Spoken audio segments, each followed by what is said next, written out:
तस्वीर है उन आतंकवादियों का जिनका जनाजा निकला। और इस तस्वीर में मैं दिखाना चाहूंगा कि ये जो खड़ा है सामने व्यक्ति, इस व्यक्ति का नाम है, ये एलईटी का कमांडर है, लश्कर तैयबा का कमांडर है, अब्दुल रऊफ।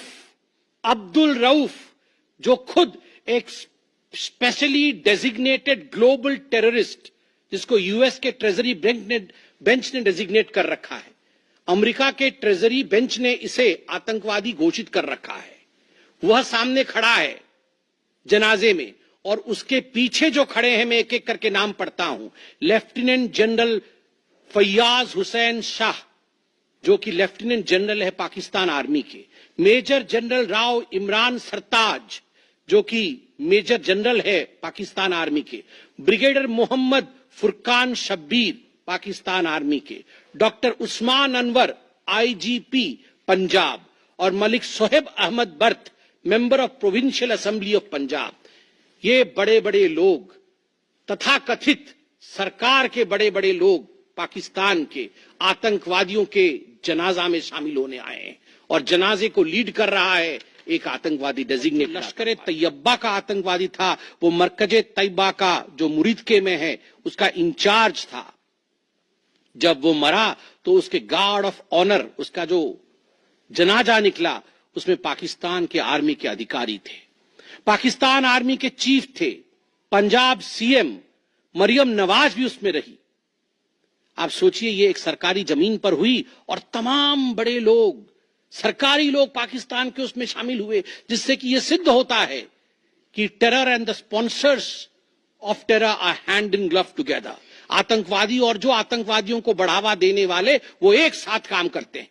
यह प्रेस कॉन्फ्रेंस आज एक गर्व से भर देने वाला क्षण है, क्योंकि यह कोई साधारण प्रेस कॉन्फ्रेंस नहीं है।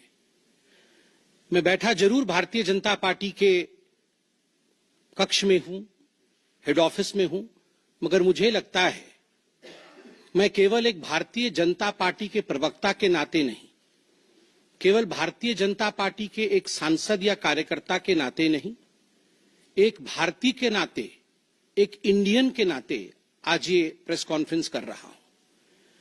क्योंकि जिस प्रकार का टेरर डेमोलिशन, जिस प्रकार आतंकवाद का खात्मा बीते कुछ दिनों में हमने भारतवर्ष में देखा है, भारतवर्ष ने जिस प्रकार से पाकिस्तान में आतंकी अड्डों को ऑपरेशन सिंदूर के माध्यम से समाप्त किया है, वह अपने आप में पूरे विश्व में एक संदेश भेजता है, एक निर्णायक संदेश।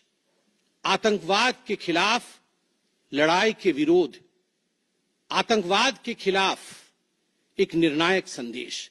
इसलिए आज का ये प्रेस कॉन्फ्रेंस, इसको संबोधित करते हुए मुझे गर्व की अनुभूति हो रही है। अदम्य साहस का परिचय दिया है भारत की सेना ने, अदम्य साहस। आज भारतीय जनता पार्टी और हम सभी कार्यकर्ता, आज सारा भारत धन्यवाद करता है भारत की आर्मी का, भारत की सेना का, भारत की एयरफोर्स का, भारत की नेवी का और उन तमाम जाबाज सेनानियों का, जिनके कारण आज ऑपरेशन सिंदूर सफल हुआ है। अगर सही मायने में देखा जाए तो ऑपरेशन सिंदूर और उसके विषय में पूरा हिंदुस्तान आज जानता है, क्योंकि कई प्रेस कॉन्फ्रेंसेस हुए। कल भी तीनों डीजीएमओ ने मिलकर के देश को संबोधित किया और तमाम तथ्य जो देश जानना चाहता था, उसे उन्होंने हमारे समक्ष रखा।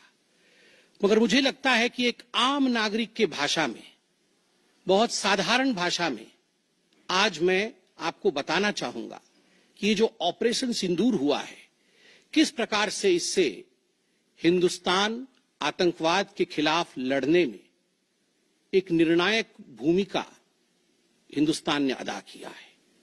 आप सभी जानते हैं 22 तारीख का वो दिन, that unfortunate day on 22 of April, जब पहलगाम में 26 लोगों का नृशंस हत्या कर दिया गया था आतंकवादियों द्वारा। वह आतंकवादी जो पाकिस्तान से आए थे, वह आतंकवादी जो पाकिस्तान द्वारा प्रशिक्षित किए गए थे, आतंकवादियों द्वारा प्रशिक्षित किए गए थे। उनमें 25 भारतीय थे और एक नेपाली नागरिक था। प्रधानमंत्री श्री नरेंद्र मोदी उस समय विदेश दौरे में थे, सऊदी अरब में थे। प्रधानमंत्री नरेंद्र मोदी तुरंत भारत लौट के आते हैं और उन्होंने जनता की बात को सुना। जनता ने उस समय एक मांग रखी कि आतंकवाद के ऊपर हमला हो, हमें बदला लेना है पहलगाम के इस आतंकवादी हमले का। प्रधानमंत्री ने बिहार की भूमि से ऐलान किया और ये वादा किया कि मैं वादा करता हूं कि जो आपकी इच्छा है कि आतंकवाद के खिलाफ हमला होगा, हम पहलगाम के इस आतंकवादी हमले का बदला लेंगे। We will avenge the death of 26 people. प्रधानमंत्री ने कहा ये जो बदला होगा यह आतंकवादियों के कल्पना से बाहर का बदला होगा, और जो बदला हुआ वो आतंकवादियों के कल्पना के बाहर का बदला था। प्रधानमंत्री जी ने कहा कि हम घुस के मारेंगे और मिट्टी में मिलाएंगे आतंकवादी के ठिकानों को, और आतंकवादियों के ठिकानों को प्रधानमंत्री नरेंद्र मोदी जी के निर्णय ने और हमारे सेना के अदम्य साहस ने मिट्टी में मिलाने का काम किया। यह वादा प्रधानमंत्री नरेंद्र मोदी जी का था। 22 तारीख से 7 मई तक लगभग ये 14 दिन आप सभी ने देखा पूरे भारतवर्ष में एक प्रकार से एक माहौल टेंशन का था, प्रेशर का था कि तुरंत निर्णय किया जाए, तुरंत एक्शन में आया जाए। बहुत सूझबूझ के साथ, सोच समझ करके, स्ट्रैटेजी के साथ पाकिस्तान भी जानता था कि हमला होगा। एयर स्ट्राइक पहले हो चुका था, किस प्रकार सर्जिकल स्ट्राइक पहले हो चुकी थी। पाकिस्तान पूरी तरह जानता था कि इस बार भी छोड़ा नहीं जाएगा, मगर उसके बावजूद पाकिस्तान इतना दिमाग लगाने के पश्चात वह डेट नहीं जान पाया जिस दिन यह हमला होना था। 22 तारीख से 7 तारीख के बीच में कुछ नॉन मिलिट्री एक्शंस जिन्होंने पाकिस्तान को कमजोर किया, वह प्रधानमंत्री नरेंद्र मोदी जी ने और भारत की सरकार ने लिया। ये जो ऑपरेशन सिंदूर है, इसका एक मिलिट्री पोर्शन है तो एक नॉन मिलिट्री पोर्शन भी है। और नॉन मिलिट्री पोर्शन में सबसे बड़ी बात इंडस वाटर ट्रीटी, जो सिंधु नदी समझौता 1960 का था, उसे स्थगित किया गया, अबेयंस में रखा गया। आप सभी जानते हैं लगभग 90% पाकिस्तान जो है इसी पानी पर निर्भर करता है। लगभग 80% उनका जो कृषि है इस पानी पर निर्भर करता है। इस पानी को यदि रोक दिया जाए तो पाकिस्तान की 1/4 जीडीपी गिर जाती है। इस पाकिस्तान को अगर इस पानी से वंचित रखा जाए तो पाकिस्तान के हालात वैसे होंगे कि उनकी जीडीपी लुढ़केगी, कृषि लुढ़केगा।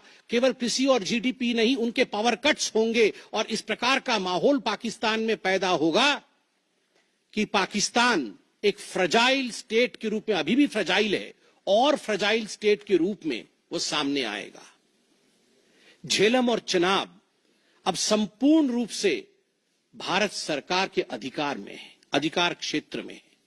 और जिस प्रकार से यहां हम बांध बनाने की और रिवर को आगे बढ़ाने की बात कर रहे हैं, नए रिजर्वायर, इरिगेशन और हाइड्रो पावर से जम्मू कश्मीर, लद्दाख, पंजाब एवं हरियाणा, इन राज्यों को बहुत फायदा मिलने वाला है। ये कहा गया कि पानी और खून एक साथ नहीं बहेगा। मित्रों, जरा सोच के देखिए, 50 वर्षों तक जो संभव नहीं हुआ था, किसी भी युद्ध में यह संभव नहीं हुआ था कि इंडस वाटर ट्रीटी को रोक दिया जाए। जो संभव नहीं हुआ था वह असंभव काम संभव हुआ इस बार। अटारी वाघा बॉर्डर को भी रोक दिया गया। दोनों देशों के बीच में कोई ट्रेड नहीं होगा और इसका खामियाजा कोई भुगतेगा तो वो पाकिस्तान की इकोनॉमी भुगतेगी। इसके साथ ही जिन लोगों के पास पाकिस्तान का वीजा था और वो हिंदुस्तान में, पाकिस्तान के नागरिक जो हिंदुस्तान के वीजा के साथ भारतवर्ष में रह रहे थे, उन सब को बाहर निकाला गया। पाकिस्तान का कोई भी आर्टिस्ट, कोई भी परफॉर्मेंस वो भारतवर्ष में नहीं हो सकता है। इस प्रकार के कड़े प्रतिबंध पाकिस्तान के ऊपर लगाए गए।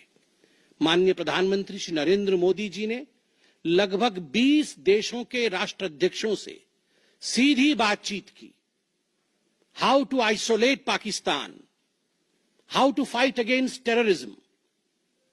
और सबसे बड़ी बात है, तमाम देशों ने भारत का समर्थन किया।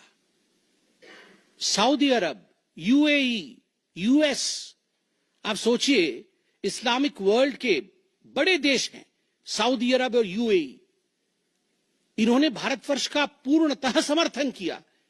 जिस समय पहलगाम का हमला हुआ था, माननीय प्रधानमंत्री सऊदी अरब में थे।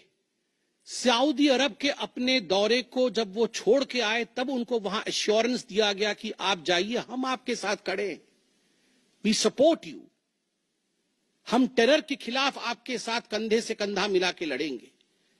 Pakistan was isolated. ये जो नॉन मिलिट्री एक्शन लिया गया, आज मैं कहना चाहता हूं कि 50 वर्षों से भी अधिक समय तक जो टूल्स कभी इस्तेमाल नहीं किए गए थे, जिस क्षेत्र में भारतवर्ष कभी नहीं गया था, वह टूल्स इस्तेमाल किए गए। और अपने आप में भारत के लिए ये बहुत बड़ी बात है। बहुत बड़ी बात है कि इंडस वाटर ट्रीटी को रोका गया, 20 से अधिक देशों का समर्थन, आतंकवाद के खिलाफ एक निर्णायक हमले की तैयारी, और 6 और 7 मई 2025 उस रात निर्णायक हमला होता है आतंकवाद के ऊपर। सभी जानते हैं कि 9 आतंकवादी ठिकाने जो पीओजेके में थे और पाकिस्तान में थे, उन्हें ध्वस्त किया गया। ये ऑपरेशन सिंदूर एक बहुत बड़ा दायरा तय करता है। इसने पूरे विश्व को दिखाया कि भारतवर्ष क्या कर सकता है। ऑपरेशन सिंदूर ने दिखाया कि केवल एलओसी नहीं, इंटरनेशनल बॉर्डर के पार जाके भी भारत पाकिस्तान के अंदर किसी भी टारगेट को प्रिसाइसली उस पर हमला कर सकता है और आतंकवाद के खौफ को समाप्त कर सकता है।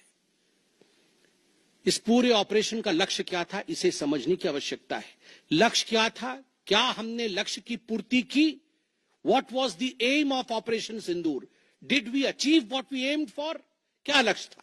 नंबर 1 लक्ष्य था आतंकवादी ठिकाने जो दूर दराज इलाके में है पाकिस्तान में, जहां आज तक कोई नहीं पहुंच पाया, जहां आज तक पाकिस्तान के आतंकवादियों को लगता था कि वो सुरक्षित हैं, वहां तक पहुंचना यह लक्ष्य था। दूसरा लक्ष्य था आतंकवादियों को ढेर करना, मार देना। तीसरा लक्ष्य था इन टारगेटों को जमींदोज करना, उन्हें मिट्टी से मिला देना। चौथा लक्ष्य था इस पूरे काम को करते हुए कोई भी सिविलियन, उसके ऊपर किसी प्रकार से कोई इंजुरी नहीं होना। और अंतिम लक्ष्य था किसी प्रकार के मिलिट्री, जो पाकिस्तान का मिलिट्री या सैन्य बेस हो, उसके ऊपर हमला नहीं करना। अर्थात ये लड़ाई आतंकवाद के खिलाफ थी। यह लक्ष्य था ऑपरेशन सिंदूर का। This was a fight against terrorism and terrorists. क्या हम लक्ष्य को पा पाए? आप देखिए, जब यह हमला हुआ तो 9 ठिकाने ध्वस्त हुए, उनमें 5 पीओजेके में थे, पाक ऑक्यूपाइड जम्मू कश्मीर में, और 4 पाकिस्तान में थे।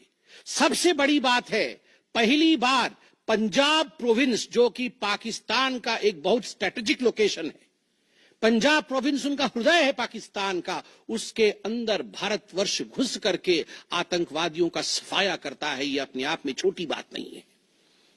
This is a big achievement as far as Operation Sindoor is concerned. Lashkar-e-Taiba, Jaish-e-Mohammed, Hizbul Mujahideen, इनके ठिकाने ध्वस्त होते हैं। और मैं यहां वो नाम पढ़ना चाहूंगा। ये जो 9 नाम है, 9 आतंकवादी ठिकाने, मैं आज देश से अपील करना चाहूंगा, तमाम भारतीयों से अपील करना चाहूंगा कि ये नाम हमें स्मरण करना है।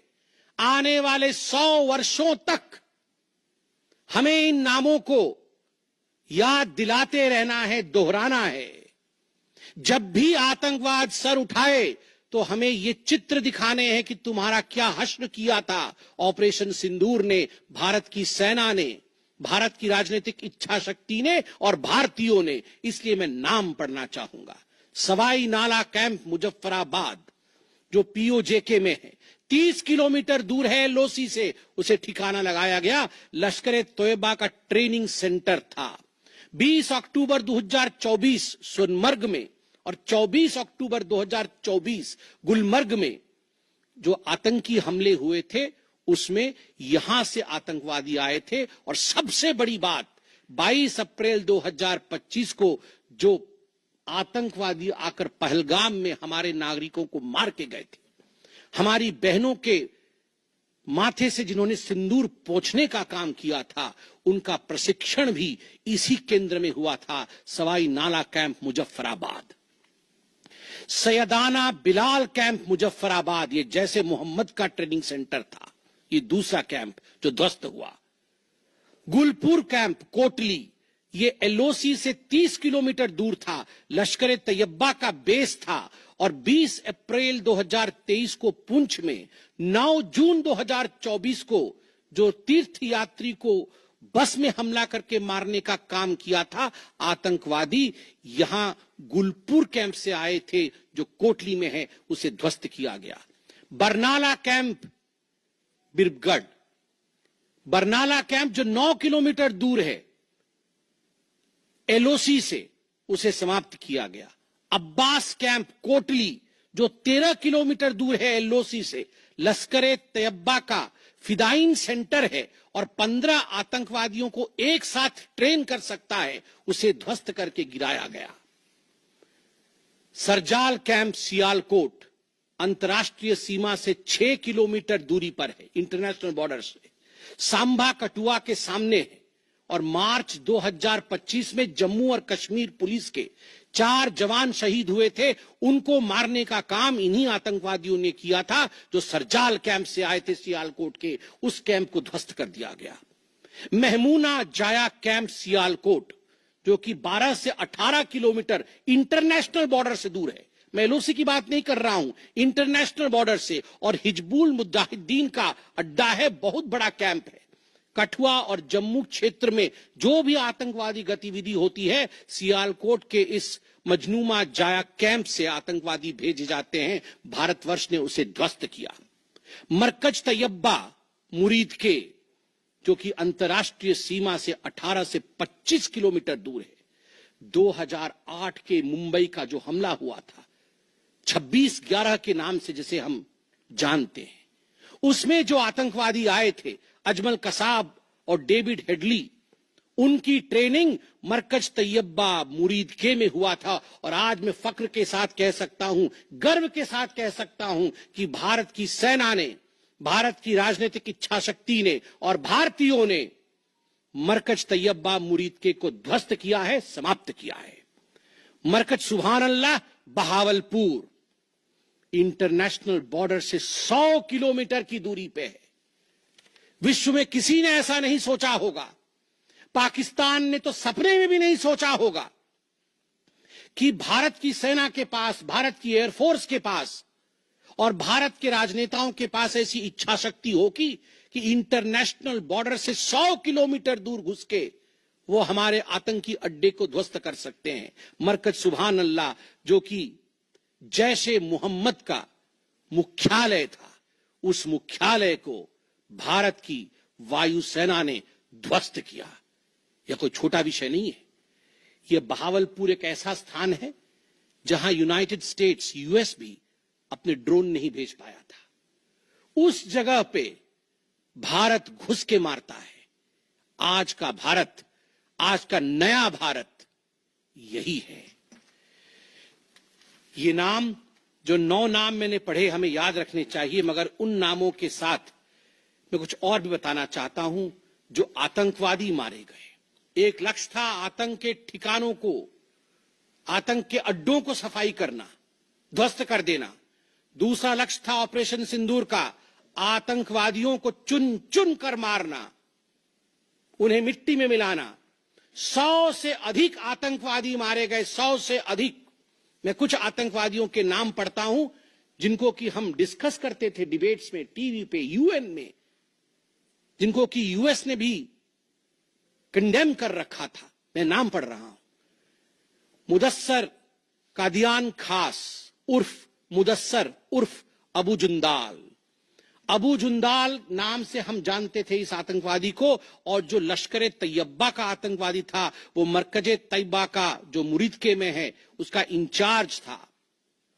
जब वो मरा तो उसके गार्ड ऑफ ऑनर, उसका जो जनाजा निकला, उसमें पाकिस्तान के आर्मी के अधिकारी थे, पाकिस्तान आर्मी के चीफ थे, पंजाब सीएम मरियम नवाज भी उसमें रही। आप सोचिए ये एक सरकारी जमीन पर हुई और तमाम बड़े लोग, सरकारी लोग पाकिस्तान के उसमें शामिल हुए, जिससे कि यह सिद्ध होता है कि terror and the sponsors of terror are hand in glove together. आतंकवादी और जो आतंकवादियों को बढ़ावा देने वाले वो एक साथ काम करते हैं। दूसरा, हाफिज मोहम्मद जमील, ये जैशे मोहम्मद का आतंकवादी है। ये ब्रदर इन लॉ साला था मौलाना मसूर अजहर का, और इंचार्ज था मरकज सुभान अल्लाह बहावलपुर का, वह भी मारा गया।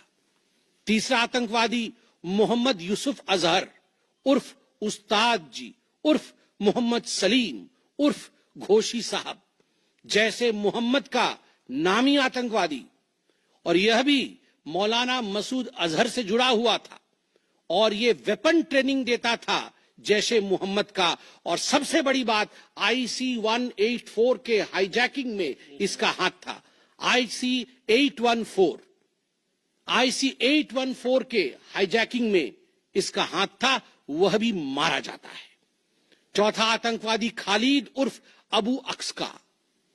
खालिद ये लश्कर तैयबा का आतंकवादी था, फैसलाबाद में मारा गया और वहां उसका फ्यूनरल होता है। अब मैं ये तस्वीर दिखाना चाहूंगा, आप ये तस्वीर देखिए। ये तस्वीर कोई साधारण तस्वीर नहीं है, यह तस्वीर है उन आतंकवादियों का जिनका जनाजा निकला। और इस तस्वीर में मैं दिखाना चाहूंगा कि ये जो खड़ा है सामने व्यक्ति, इस व्यक्ति का नाम है, ये LET का कमांडर है, लश्कर तैयबा का कमांडर है अब्दुल रऊफ। अब्दुल रऊफ जो खुद एक स्पेशली डेजिग्नेटेड ग्लोबल टेररिस्ट, जिसको यूएस के ट्रेजरी बेंच ने डेजिग्नेट कर रखा है, अमेरिका के ट्रेजरी बेंच ने इसे आतंकवादी घोषित कर रखा है, वह सामने खड़ा है जनाजे में। और उसके पीछे जो खड़े हैं, मैं एक एक करके नाम पढ़ता हूं। लेफ्टिनेंट जनरल फैयाज हुसैन शाह जो कि लेफ्टिनेंट जनरल है पाकिस्तान आर्मी के, मेजर जनरल राव इमरान सरताज जो कि मेजर जनरल है पाकिस्तान आर्मी के, ब्रिगेडियर मोहम्मद फुरकान शब्बीर पाकिस्तान आर्मी के, डॉक्टर उस्मान अनवर IGP पंजाब, और Malik Sohaib Ahmed Bharth member of provincial assembly of Punjab. ये बड़े बड़े लोग, तथाकथित सरकार के बड़े बड़े लोग पाकिस्तान के आतंकवादियों के जनाजा में शामिल होने आए हैं, और जनाजे को लीड कर रहा है एक आतंकवादी, डेजिग्नेटेड आतंकवादी। और आप देखिए ये बिफोर और आफ्टर, ये जितने भी मैंने आपको अभी आतंकवादी ठिकानों का नाम बताया, किस प्रकार उनकी परिस्थिति थी और क्या उनकी परिस्थिति हुई, यह इस तस्वीर से हम देख सकते हैं। तो उद्देश्य में बता रहा था, ऑपरेशन सिंदूर का उद्देश्य बहुत स्पष्ट था।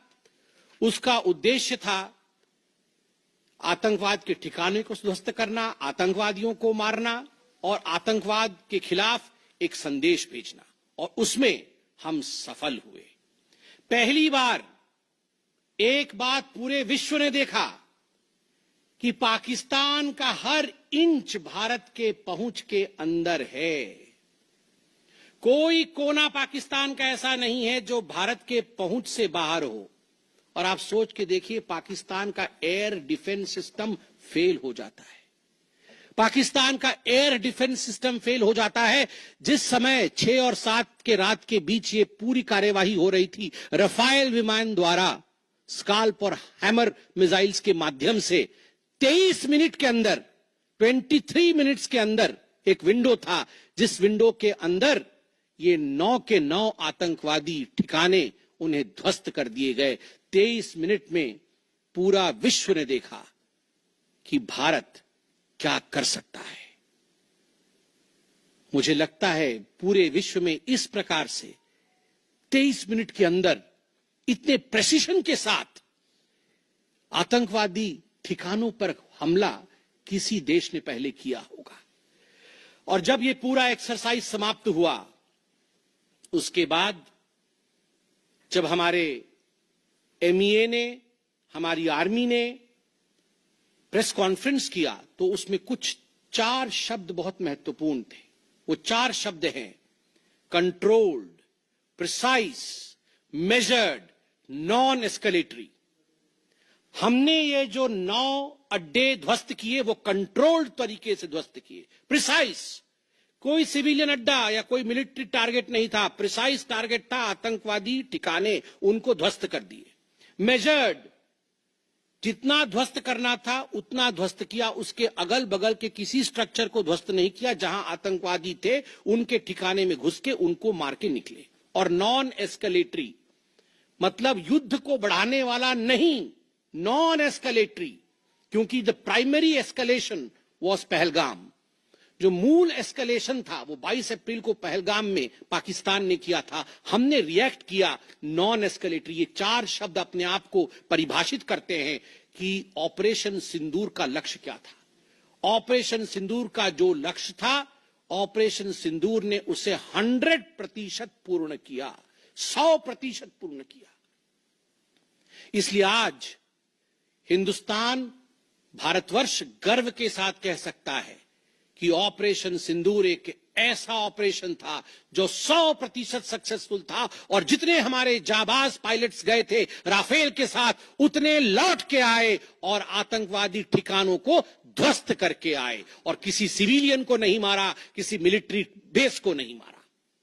मगर दुखद है, जैसा कि पाकिस्तान से एक्सपेक्टेड है, पाकिस्तान उसके पश्चात रिटेलिएशन करता है, पाकिस्तान अपने ड्रोन्स इत्यादि भेजता है, मगर भारत की सिस्टम ने पाकिस्तान के इन ड्रोन्स को, इन मिसाइल्स को हवा में ही समाप्त कर दिया। और सबसे बड़ी बात है, एयर डिफेंस सिस्टम लाहौर का 7 और 9 तारीख के बीच लाहौर के एयर डिफेंस सिस्टम को समाप्त करने का काम हिंदुस्तान ने किया। और 9 और 10 तारीख के बीच, 9 मई और 10 मई के बीच 11 एयर बेसेस को, पाकिस्तान के 11 एयर बेसेस को ध्वस्त करने का काम भारतवर्ष ने रिटेलिएशन में किया।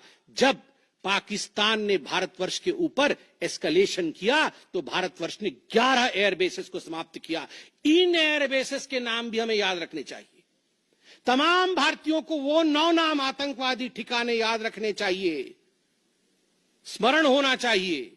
और ये जो 11 एयरबेस हैं, हिंदुस्तान अपने पर आ जाए तो क्या कर सकता है अपने लोगों को बचाने के लिए। ये 11 नाम भी मैं पढ़ता हूं। नूर खान, ये नूर खान वह एयरबेस है जहां पर एयर टू एयर रीफ्यूएलिंग करने की क्षमता है। हवा में उड़ रही हो अगर आपका विमान, तो एयर टू एयर रीफ्यूएलिंग यही नूर खान से हो सकती है। जब भारत ने नूर खान को ध्वस्त किया तो जो जहाज थे पाकिस्तान के, उनके पास वो क्षमता नहीं रही कि वो हवा में अधिक समय तक युद्ध कर सके, उन्हें नीचे उतरना ही पड़ा। नूर खान, रफीकी, मुरीद, सुक्कूर, सियालकोट, पसरूर, चुनियान, सरगोदा, स्कारू, भुलारी और जकोबाबाद, ये तमाम मैं फोटोज लेके आया हूं। जकोबाबाद का ये फोटो देखिए, क्या था पहले और क्या हुआ बाद में, क्या था पहले और क्या हुआ बाद में, आप देख सकते हैं परखच्चे उड़ गए। यह है प्रिसीशन ऑफ इंडियाज अटैक। तमाम फोटो है यहां पे, किस प्रकार से हमने एक एक करके उनके एयर बेसेस को समाप्त किया। आप देख सकते हैं सारे एयर बेसेस के हम फोटो लेके आए हैं, जकोबाबाद से लेके बाकी तमाम। क्योंकि आपने ये सब देखा हुआ है, मैं अधिक समय नहीं लूंगा। आर्मी ने आपको दिखाया है, डीजीएमओज ने आपको दिखाया है, इसलिए मैं इसको आपको दिखा के दोबारा, I would not like to take much time, but मैं रिमाइंड करना चाहूंगा कि 11 एयर बेसेस को हमने ध्वस्त किया। और इसमें एक बड़ा विषय है, पहली बार विश्व में किसी देश ने एक न्यूक्लियर कंट्री के अंदर घुस करके उनके एयर बेसेस को समाप्त करने का काम किया। पाकिस्तान एक न्यूक्लियर कंट्री है, उसके अंदर घुस करके उनके एयर बेसेस को 20% पाकिस्तान के एयरफोर्स के इंफ्रास्ट्रक्चर को भारतवर्ष ने नाकाम कर दिया। 20% of PAF's infra was destroyed by India. Just imagine, एक न्यूक्लियर कंट्री है, उसमें घुसकर मारना, यह अपने आप में पूरे विश्व में पहला इंस्टेंस है। और भुलारी एयरबेस में 50 PAF पाकिस्तान एयरफोर्स के जवान मारे गए, जिसमें स्क्वाड्रन लीडर उस्मान यूसुफ भी मारे गए। कुल मिलाकर के 9 आतंकी ठिकाने, 11 एयरबेस, 100 से अधिक आतंकी, 50 जवान और अपनी इज्जत, यह पाकिस्तान ने खोया है। I repeat, what Pakistan has lost via operation Sindoor. 9 आतंकी ठिकाने, बड़े बड़े आतंकी ठिकाने, 11 एयरबेस, 100 से अधिक आतंकवादी, 50 से अधिक जवान और अपनी इज्जत, यह पाकिस्तान ने खोया है। यह झटका पाकिस्तान सह नहीं पाया और उनके DGMO का 10 तारीख को ही फोन आया और उसके पश्चात मैं कहूंगा यह सीज फायर नहीं, ये एक अंडरस्टैंडिंग है। ये एक अंडरस्टैंडिंग है कि यदि भविष्य में किसी प्रकार का कोई भी आतंकी हमला होता है तो यह अंडरस्टैंडिंग तोड़ दी जाएगी। हमने करके दिखाया है। जो पहले कभी नहीं हुआ था वो हुआ है इस बार। अंदर घुस के मारा है हमने। ये एक अंडरस्टैंडिंग है। और सबसे बड़ी बात है, पाकिस्तान में उनके मौलाना, उनके मौलवियों ने पाकिस्तान का साथ नहीं दिया, मगर हिंदुस्तान की एकता देखिए, हिंदुस्तान का भाईचारा देखिए। पूरा देश एक होकर खड़ा हुआ, पूरा देश सेना के पीछे, सेना के अदम्य साहस के पीछे, हमारी राजनीतिक इच्छा शक्ति के पीछे पूरा भारत एक होकर खड़ा हुआ। और आज मैं कहना चाहता हूं कि आज पाकिस्तान पूरे विश्व में अलग थलग पड़ा है। पहले भी ऐसे वक्त थे, अनेकों प्रयास भारतवर्ष करता था। पहले हम सबूत देते थे, प्रयास करते थे डोजियर के माध्यम से पाकिस्तान को प्रूफ दे आतंकवाद का। वो डोजियर लेती थी मगर उस पर काम नहीं करती थी। मगर आज नए भारतवर्ष ने पाकिस्तान को बख्शा नहीं है। आतंकवाद के खिलाफ एक निर्णायक लड़ाई हुई है और प्रधानमंत्री जी ने स्पष्ट कहा है, वहां से यदि गोली आती है तो यहां से गोला जाएगा। इसी के साथ मैं अपने वक्तव्य को समाप्त करता हूं। कोई प्रश्न हो तो अवश्य पूछे। कमलेश जी।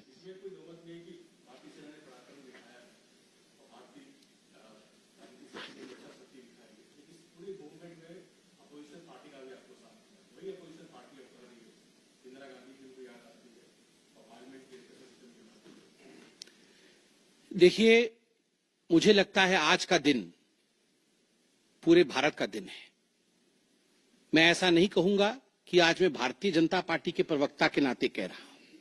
मैंने शुरू में ही कहा था, आज मैं भारतवर्ष के एक साधारण नागरिक के रूप में जो अदम्य साहस हमारे सेना ने दिखाया है उसका विवरण किया।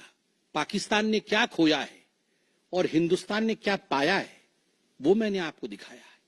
इसमें तमाम पॉलिटिकल पार्टी ने एकजुटता दिखाई। यह भी अपने आप में एक बहुत बड़ी अचीवमेंट है, बहुत बड़ी बात है। और आज मैं नहीं चाहता हूं मैं किसी की आलोचना करूं। और मैंने कहा कि विगत दिनों में वह भी एक प्रयास था, जहां हम प्रूफ देने की कोशिश करते थे, हम डोजियर इत्यादि देते थे। हम 26/11 भी हुआ था, उस समय भी हमने प्रयास किया था कि हम पाकिस्तान को समझाएं कि देखो तुम्हारे आतंकी आके क्या कर रहे हैं हमारे देश में। मगर पाकिस्तान मानता नहीं था। पाकिस्तान को लगता था कि they can take India for granted. मगर अब परिस्थिति बदले हुए हैं।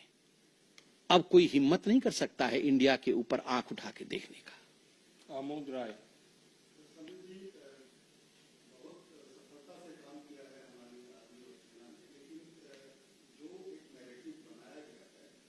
उसके तहत ऐसा लगता है कि अभी और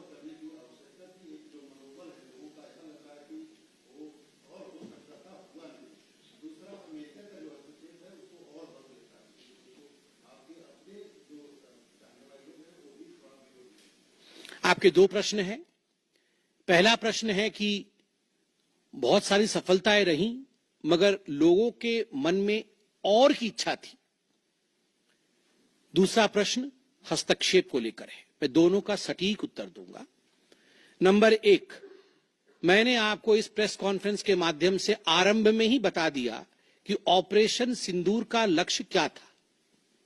ऑपरेशन सिंदूर के जो लक्ष्य थे, जो लक्ष्य परिलक्षित थे, वो प्रधानमंत्री जी ने डे 1 को ही बता दिया था। आतंकवाद के ऊपर हमला, कल्पना से परे सजा आतंकवादियों को, चुन चुनकर मारना और उनके अड्डों को ध्वस्त करना। और सेना के अदम्य साहस ने यह करके दिखाया। आतंकवादी अड्डे ध्वस्त हुए, आतंकवादी मारे गए। यह हमारा परिलक्षित लक्ष्य था। हमने अपने लक्ष्य को प्राप्त किया।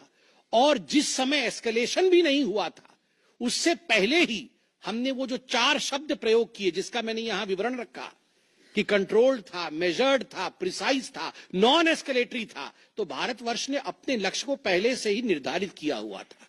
इसलिए आपका यह कहना कि कुछ और होना था, मुझे लगता है कि हमने जो करना था वो हमने पहले भी कहा, करके भी कहा और उसे 100% हासिल किया।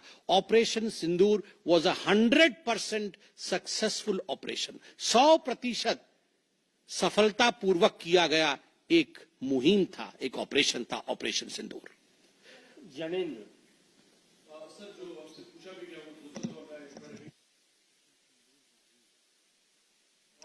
है और खासतौर पर शुरुआत हुई कि ट्रंप ने ऐलान किया इस सीज फायर को लेकर। कांग्रेस इसको लेकर सवाल उठा रही है और बल्कि इसमें जस्ट एक जोड़ दूं, जो बीएसएफ का जवान पाकिस्तान की कस्टडी में है, उसको लेकर कांग्रेस जो है डोनाल्ड ट्रंप से सवाल पूछ रही है कि वो कब रिहा होगा। इस पर आप क्या जवाब देना चाहेंगे? देखिए, पहली बात तो है, जहां तक मध्यस्थता इत्यादि का विषय है, मैंने बहुत स्पष्ट रूप से कहा अभी, जितना मेरे डोमेन में नॉलेज है, और डीजीएमओज ने अपने प्रेस कॉन्फ्रेंस में एक बार नहीं कई बार कहा कि फोन हमारे डीजीएमओ को पाकिस्तान के डीजीएमओ का आया था। पाकिस्तान के डीजीएमओ ने कहा कि there should be some kind of stoppage. और चूंकि हमारा लक्ष्य पूर्ण हो चुका था, हम तो शुरू से ही एस्केलेशन के फेवर में नहीं थे। एस्केलेशन नहीं होना चाहिए था, नॉन एस्केलेटरी था। पाकिस्तान के डीजीएमओ ने फोन किया। दूसरे देशों का फोन, जहां तक दूसरे देशों का फोन आने का सवाल है, देखिए, ऐसी परिस्थितियों में तमाम देश एक दूसरे को फोन करते हैं। सभी देश एक दूसरे को फोन करते हैं, क्या मदद कर सकते हैं, किस प्रकार से कूल डाउन हो सकता है, इस विषयों पर चर्चा होती है। भारतवर्ष यूक्रेन भी फोन करता है, भारतवर्ष रशिया भी फोन करता है, सब जगह फोन करते हैं, हर कोई एक दूसरे को फोन करता है। इसमें किसी प्रकार का मगर संशय नहीं है कि डीजीएमओ पाकिस्तान ने फोन किया भारतवर्ष के डीजीएमओ को सीज फायर डिमांड करते हुए, रिक्वेस्ट करते हुए, डिमांड नहीं रिक्वेस्ट करते हुए।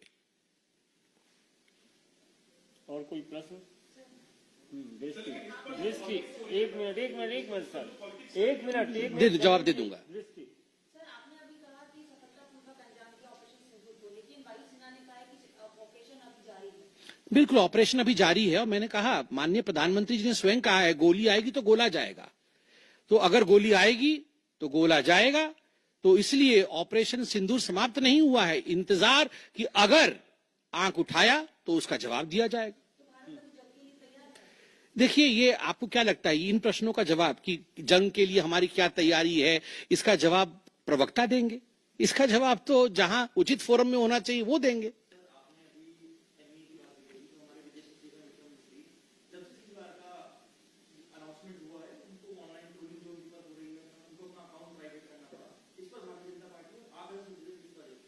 देखिए, मैं बहुत स्पष्ट रूप से बता दूं, ये आज की जो प्रेस कॉन्फ्रेंस हो रही है, ऑपरेशन सिंदूर को लेकर हो रही है, उसके सफलता को लेकर हो रही है। और तमाम लोग जो ऑपरेशन सिंदूर से जुड़े हुए थे, चाहे वो सेना हो, चाहे वो हमारी राजनीतिक घटक हो, चाहे वो हमारे ब्यूरोक्रेट्स हो, उन सभी का सलाम है। उन सबको हम रेस्पेक्ट के साथ देखते हैं। और सही बात है, सोशल मीडिया एक टूल जरूर है, मगर सोशल मीडिया के आधार पर यह कह देना कि किस प्रकार से देश आगे बढ़ेगा, ये निर्णय नहीं हो सकता है।